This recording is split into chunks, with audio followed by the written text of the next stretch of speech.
ዛሬ ሩታዬ አብርሽን እንግዲህ ልጅህን ማየት አትችልም ስትለው እንግዲህ ተናዴ ልጅህን ማየት አትችልም አለችው ማለት ነው። ይልቅስ አንድ ነገር ልበላችሁ፣ ታረቁና አብራችሁ ሁኑ። ልቀቁ። የእውነቴን ነው። ታረቁና አንድ ላይ ሁኑ። የምር በቃ ከዚህ በኋላ ታረቁና አንድ ላይ ሁኑ። ይህንን ነው የሚሻለው እውነት ለመናገር። ስለዚህ ታረቁና አንድ ላይ ሁኑ ከዚህ በኋላ የምን መጨቃጨቅ የምን ምናምን። ሄርሚላ ከህይወታችሁ ወጣችሁ። ሄርሚላ ከህይወታችሁ ከወጣች ከዚህ በኋላ አብራችሁ ለመኖር መሞከር ነው ማለት ነው። ሰላም ሰላም፣ እንዴት ናችሁ? ደህና ናችሁ ወይ? አለም ነኝ።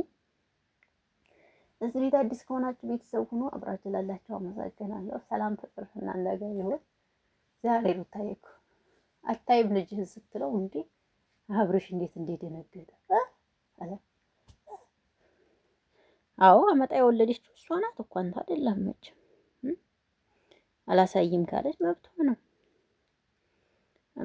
አመጣ የወለደች እሷ ናት አንተ አይደለም አይደል?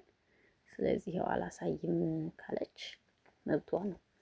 እና ለማንኛውም በአንተ የሚጨክን አንጀት የላትም እኮ ሩታ። ግን ታረቁ፣ አንድ ይሁኑ። እውነት የምር ይታረቁ።